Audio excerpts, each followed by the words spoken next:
I'm so excited to announce the 2020 Energy Intensive with me, Tricia Carr, and my partner, Crystal Ann Compton. The Energy Intensive is an 8-week comprehensive program that teaches and activates energy healing modalities. This program is unique, it is brand new, and it is cutting edge. It's also perfect for anyone who's interested in healing and energy, and particularly for intuitive people, for metaphysical seekers, and for spiritual practitioners. To learn more about the 2020 Energy Intensive, click the link in the description of this episode.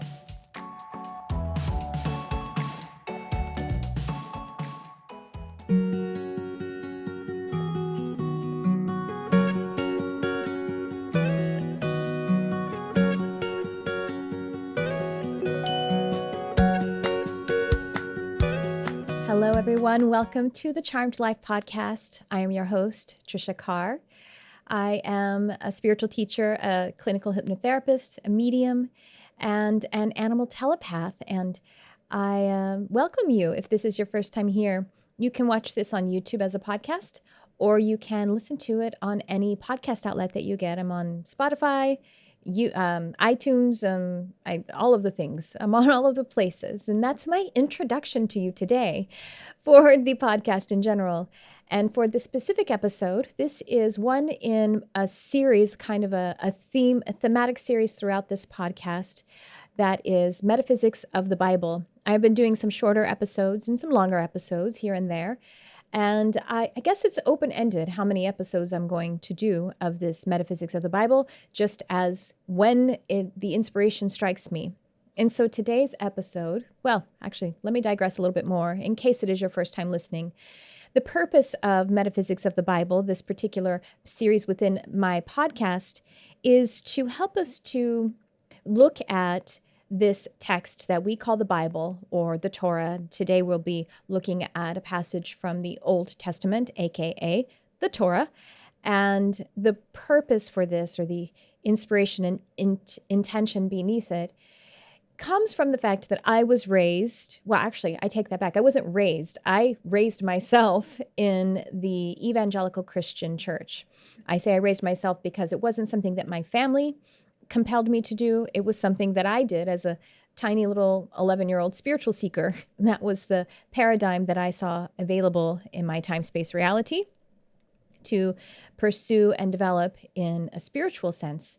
And I stayed with the church until about early adulthood, and then I left. And it's a scary thing to leave a church or to leave a paradigm where you're conditioned that will cause you to meet some kind of eternal damnation. And yet I did it because the reason I did it was because it wasn't matching up with what I knew the experience of love to be, and what I knew the experience of even God to be, or God energy, or even Jesus energy that I had a relationship with. And so what was being presented to me through the filters of the different churches I was going to was not aligning with that. And so I had to leave. Now, this isn't to diminish or have a judgment about anyone who does choose any particular church, religion, or organized belief system to seek out their spirituality. I think that does work for a lot of people. Now, so just leave it at that. But now what I am is I am a medium. I am a spiritual teacher. I teach metaphysics. I have a bachelor's degree in metaphysical sciences. And I'm also a hypnotherapist, which is actually quite a metaphysical kind of therapy. Hypnotherapy is, since meta means to work with the energy space, or that which is above the physical. And that's what we do with hypnosis and hypnotherapy. And I'm also an animal telepath. When I say I'm a medium, I'm a multidimensional medium, meaning I connect with and communicate with and channel even beings in all of the different dimensional experiences. So that could be the archangelic realm or the cosmic light realm, ancestors, past loved ones, animals, and also the planes of nature spirits such as the fairy, gnome, sylph, undines, salamanders, unicorns, and dragons. I mean it, y'all, in case you're new to this channel. I'm just giving you a little bit of an overview. And if you're actually a regular listener, you probably just like to hear the words unicorns and dragons and stuff, don't you? Anyway, so I am inspired to do this because I actually do still draw inspiration from that sacred text that humans created that we call the canon of the Bible. And I actually don't have the occasion of reading it anymore unless it spontaneously shows up in my awareness. And then I will go and visit those passages again. And I was actually quite studied in the Bible before. I feel like this is a good practice for any of us in any of Western culture, because the Christian story, or lore even, if you will, is actually something that we all experience. Even my clients who were raised not specifically Christian, or maybe were raised even a different religion like Judaism, still seem to have some of the conditioning from that perspective that seems to align with the modern day Christianity. And so I don't think that necessarily the conditioning has to do with the true religion or the true spiritual experience of Christianity. And I think that the conditioning that is limiting is something that's just human, just to put that out there. But I think that it's helpful if you are someone who is metaphysically minded, which is probably why you stumbled to be here. And maybe there is some of that old conditioning, whether you were actually in the church or not. And so I think it's good because it's an important, or at least influential text, this Bible thing. It's a very influential piece of literature in our society. And so that's my inspiration, in the long and the short of it, if you will. So as passages seem to show up in my own personal and spiritual development, or in the ways that I'm working with others, then I like to look at the metaphysics behind it, which for me is the universal truth behind it or underneath it. And so this one passage that we're going to talk about today, it actually was stumping me for a while. And so the one that we're talking about is, "Thou shalt not surely die." It's in Genesis chapter 3, in the story where the serpent tempts Eve with the fruit and says, "Did God say you could not eat of any of the fruit in the garden?" And Eve said, "We can eat of any of the fruit except for the one that's from the tree in the center of the garden, and we shall not touch it." She got a little dramatic about it, because she added, "We shall not touch it because we will surely die." And the serpent says, "Thou shalt, you will not surely die." And I'm so accustomed, the original way that I read the Bible was, of course, the King James Version or the New King James Version. So "thou shalt not surely die" is kind of what more easily I recall. So "you shall not surely die." And then she eats the fruit, and then she gives it to Adam. And then they both realize that they're naked, and they get scared, and so on and so forth. I'm sure everyone probably knows this story, but I'm just doing a quick recap. Now, I was actually a little bit stumped about this. What is there any metaphysics? Is there anything that is truth as it concerns human nature? Like, why? Because one way I look at this, it's inspired literature created by humans. I don't think the Bible is infallible. That doesn't even make physical sense, because I can tear chapters out of the book and give it to you and say, "This is the Bible," and they will not spontaneously regenerate. That alone means that it's not possible for it to be infallible, because it goes through the hands of humans with free will who can rewrite it and change it all they want. I've said that many times in this series.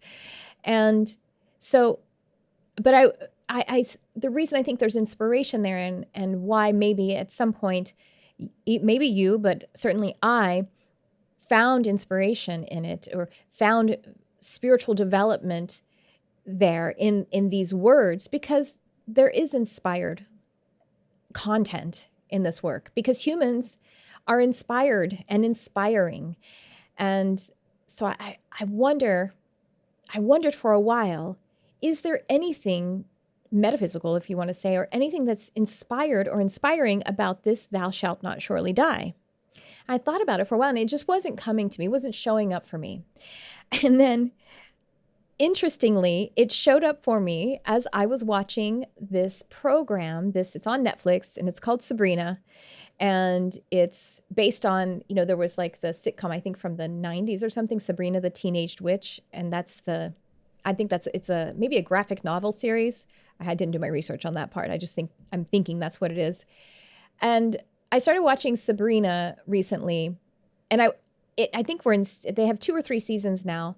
And I wasn't watching it for a while just because I love Gothic lore. Give me a vampire story, I am good. I'm not so interested in zombies, but because I like the Gothic lore. If you write a good world, like with like a through line of the story that makes sense, and in their book, meaning like the kind of world that they've created, they have laws that they validate with one another, so they're always obeying their own story. And, with the lore, like, vampires have to be invited in and stuff like that, and they don't ever violate it. Like, that stuff is cool to me. I just like it. I've always liked it. And, of course, it has to do with witchcraft, and that's super cool, right? And magic. I didn't watch it for a while at first because I just thought it was geared toward kids. I thought it was like for teenagers. And so I was like, oh, it's probably too silly or something for me. But my best friend, Crystal Ann Compton, recommended it to me. And I was like, oh, well, if you recommend it, I'll watch it. So Sabrina's pretty cool. And if you are someone like me who does come from the church, and you're finding your way out of it, you're detoxing from the dogma detox, y'all, maybe for the rest of our lives, then you may appreciate it. If you are still sensitive around it, then it could maybe irritate you because it's a little too close to the old dogma. It's just the antithesis to it. Or if you're still sensitive about it, you might be like, whew, that's a little too far for me. Whew. I don't know what your experience is, but so I'm not, your journey will be your own if you choose to watch Sabrina. But what they do in Sabrina is they take the Christian lore and all of the kind of mythic stories and I'm just going to leave it at that, mythic stories around this Christianity thing or the Bible, and they just kind of flip it on its ear, and they really create a world that is just the antithesis of it. And so they call the God of the Bible the false God and things like that. And I think it's really cool how they really went there, because there are a lot of people who would be very upset about that, people who are, religious in their Christianity. So in their story, in Sabrina, there was an episode where they were recounting this story that we're talking about here in the garden, and recounting it basically from the perspective of Lucifer. And so there's a woman who's one of the aunties, and she's reading to children, reading from their Bible, the Satanic Bible, and reading how the serpent said that, you shall not surely die. And then she ate of the fruit, and then she closes and she's like, and did she die? And they said, no. And they said, well, then the false God lied to her. And I was like, boom, that was the thing that was always confusing to me. That was the thing that was, it was confusing to me even when I was in the church. I kind of didn't understand this. So the way it was presented to me while I was in the church was that the serpent lied because he said, you will not surely die. But he was lying because we do die eventually. So in the church, they say, well, they die eventually, so their life would end. Otherwise, they were going to be incarnated forever in the garden. So their bodies were never going to die. And so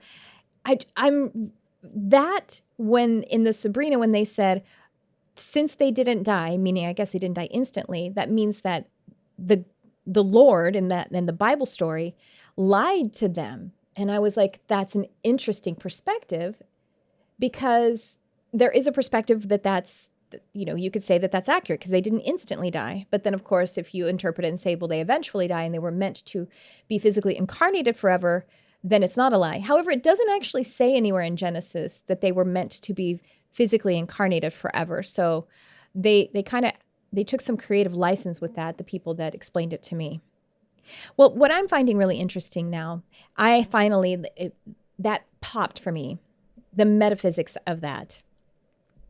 You see, two things happen is that when, from the perspective of, well, you were going to be physically incarnated, if we make that assumption, because, in that story, God wins, basically. They don't say in the actual writing of Genesis that, well, so God was proven wrong. They also don't say they were meant to live forever and they eventually died. They don't say that. We fill all of that in. So let's just give ourselves license to fill that in. And from that perspective, then what I see as the metaphysics here is that when they disobeyed, when they went against unity, when they became disunified by symbolically, in this case, eating from the fruit, then they basically went from their ascension of somehow being fifth dimensional or somehow a transdimensional experience or something that is a dimension that wouldn't be expressed in third where their bodies would physically die. So they actually descended when they decided to depart from the one will or the one I am, in so much as they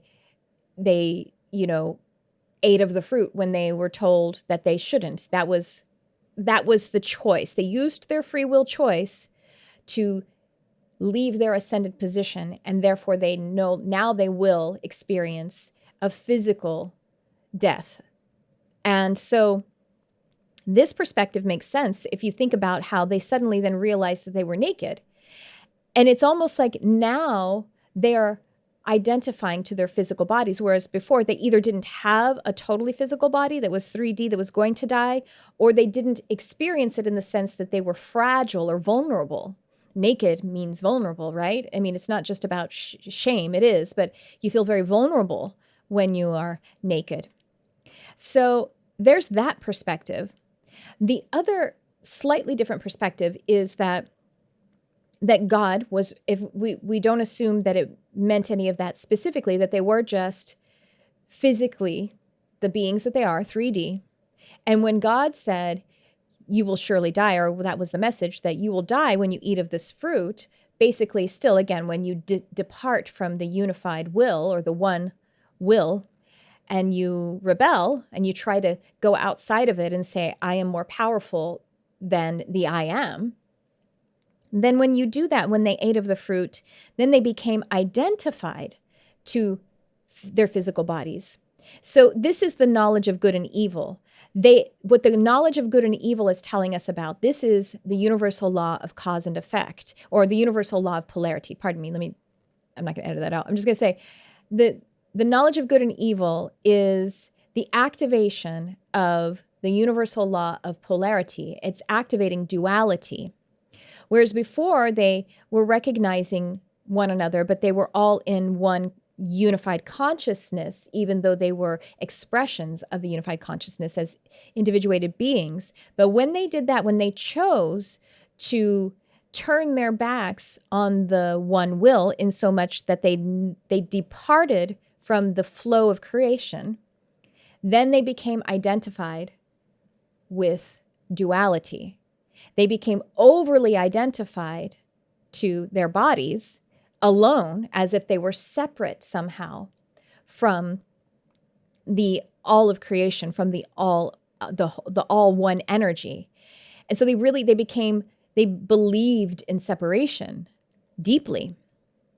And so what that led to, again, that's an activation of duality and an identity to the contrast of the one, to there being two. And so they, like the deceiver, if we keep it as such in the story, says, you shall not surely die. He was sort of using semantics and saying, you're not going to actually physically die. But what God was saying in this story is that you will believe in death, and you will be living. While you're living, you will have the experience in your state of death. And what is the experience in your state of death? Well, that is fear.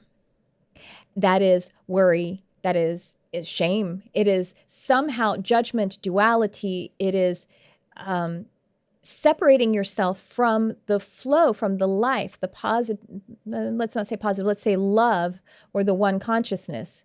So they actually were able to be living death by identifying to that separation energy. So this is where I see the actual, the metaphysics in it, because metaphysical thought shows us that there is only one moment, and therefore there is no such thing as death, because there is only one moment from many different perspectives. Time is an illusion, blah, blah, blah, all of that. And so that in that perspective, we will not surely die.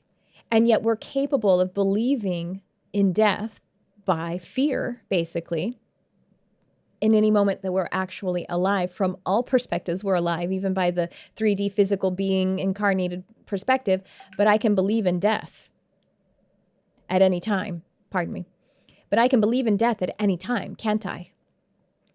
So that's how I surely die. We're talking about a rebirth in every single moment, and what you're running in your state of being. So what it leads to is a kind of cart before the horse reality belief system that we have now, of needing something to be physically true first in order for us to believe or accept it as real. And this is, I say it's cart before the horse, because in any law of attraction or any kind of metaphysical manifestation teaching or, process that we understand, we know that it comes from the frequency the vibration that you're running in order for a frequency, a signal to be sent out. So you are it first in your state before you actually physically manifest something. But we have this almost like disease, call it original sin, if you will, where that is harder for us, that we actually reference outside of ourselves as the authority rather than the reference inside of ourselves. And fast forwarding to Jesus saying that the kingdom of heaven is inside of you, that the I am energy is inside of you, the one energy, the God energy, the source energy, the truth of who you are, your inner being is inside of you. Everything that you experience is actually inside of you. It eventually shows up outside of you, but that isn't the authority. That isn't what precedes the truth. It isn't the truer thing about you. It is what is in the consciousness. It is the state of being, the state of consciousness. But we have this, like I say, disease that we want to see it to believe it, as doubting Thomas did. So it is actually always anything that is, the isness of it is always in that I am energy, or in the state of consciousness before it becomes matter. Consciousness or energy creates matter, but we seem to think it's the other way around. It's the thing that we're always deprogramming in ourselves. Everything is always first true in energy, in awareness, in consciousness, because consciousness creates matter. Your body doesn't have a soul. Your soul is creating a body. Thus, God, as pure consciousness, creates matter. And it is the God in you, the God energy in you, that is creating matter, creating your events. But the thing is that everything that you experience is you, is inside of you, and when I say inside, it's just because that's how we kind of experience, we say going within. But in another sense, when we go within, we actually connect to the all that is without. And so when that thou shalt not surely die actually came to be, when they ate of the metaphoric fruit, the proverbial fruit, they became deeply, overly identified to the outside form, to the physical. And so that's how they discovered that they were naked. This is how they invented shame. So think of it this way. The 5D awareness, or the original awareness before the fruit was eaten of, was kind of like the awareness of the video game player. So when you're playing a video game, you're playing and playing, and in the video game is your avatar. And so you're playing along and you're having a good time, and then you die in the video game. But you don't identify to the death of the avatar. You actually kind of get a little excited because you get to start a new game. For a minute, you're like, okay, start over. And so the awareness of the player is the awareness of that God energy or the pure consciousness energy, the seer, as it's said in some, I think in Hindu practices, they talk about it as the seer. So being the player or the seer of the game is that awakened experience that I imagine you have gone through, which is why you stumbled upon this podcast somehow or another. And even being awakened, we have moments as humans living in this post-fruit, eating the fruit era, where you overly identify to the avatar of the game. And as the avatar of the game is experiencing its challenges, then we don't have that player perspective, the seer perspective. But the more that we're able to move into that seer perspective, even as challenges come, then we're actually able to be free and fully creative. And this is the awareness of pure consciousness, or as we like to call it, 5D. And so this is how we can modulate it. This is how we can modulate that identity from the over-identification to the physical, to the seer identification. You see, they aren't contrary to one another. Actually, the seer position gives us even more appreciation of the physical experience of that identity. What we do is we actually allow the outside awareness, the awareness of the things that are physical or that which is outside of ourselves, to be the inspiration, so that we can go within and know that we are love, and know that we are not just loved, but that we are love. We are the energy of love.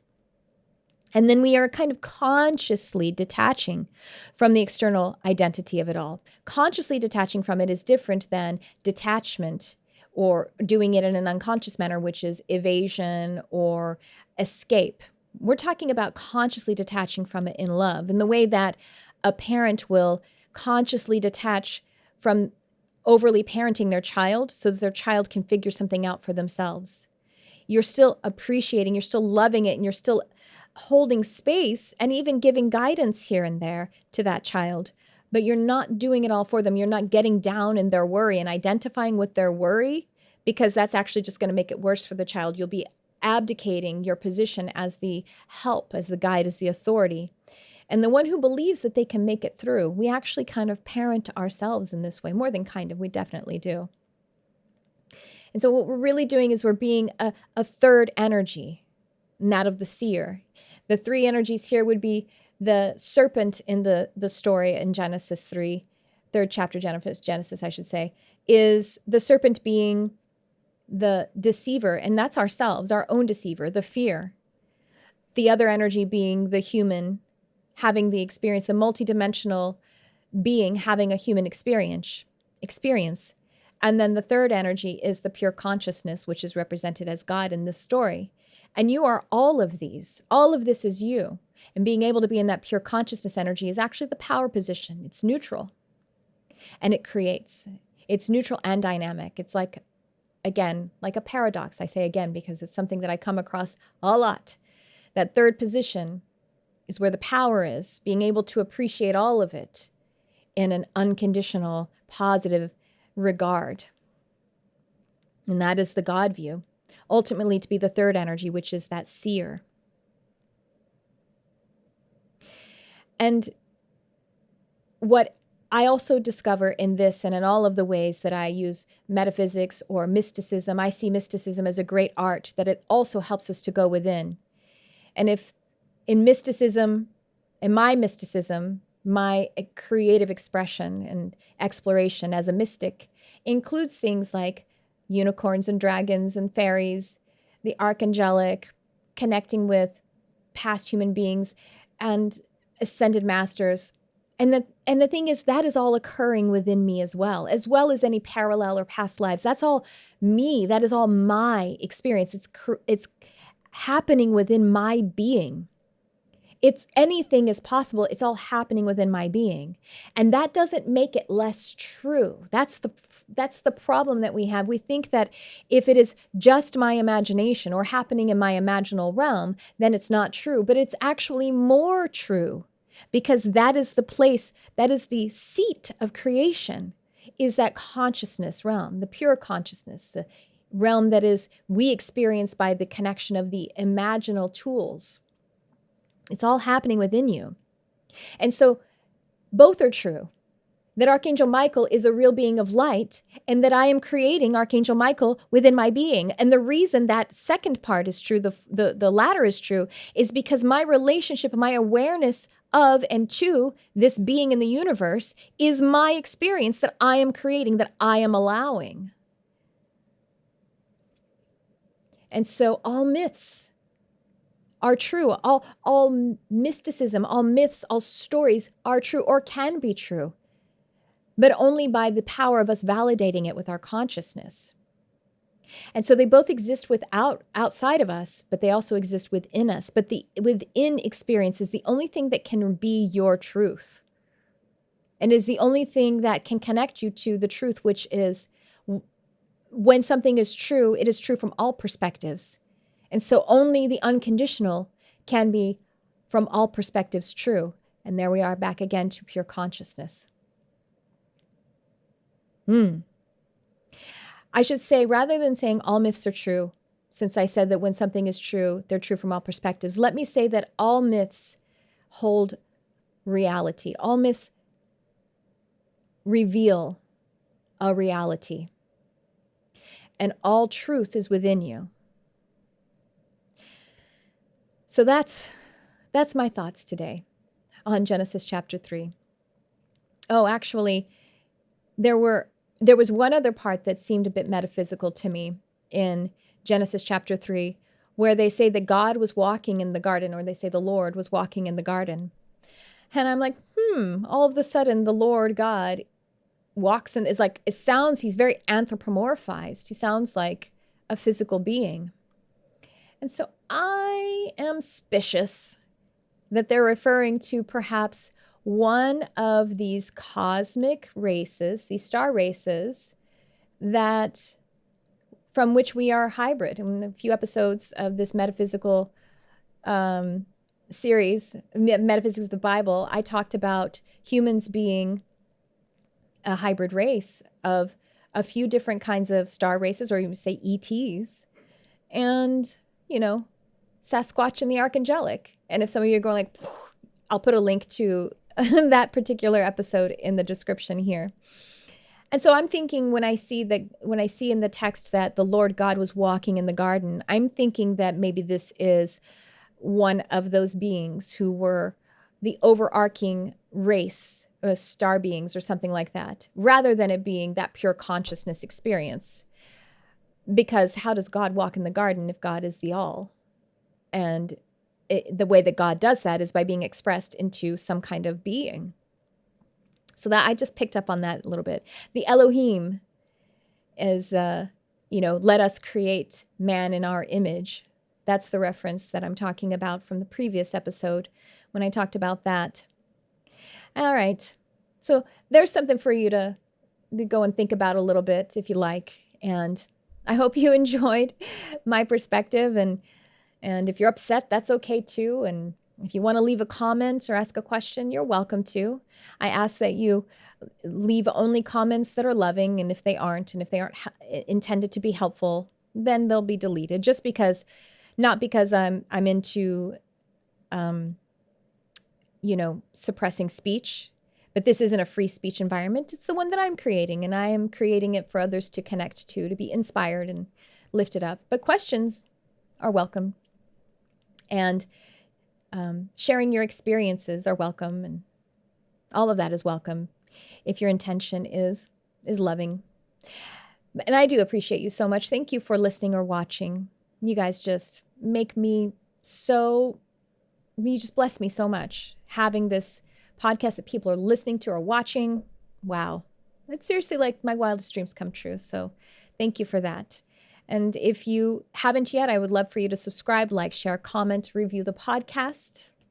Really makes my heart glow, helps me to connect with more people, helps us to create more of a community of this awakened experience. And with that, I will say, thanks for tuning in. I love you, whoever you are.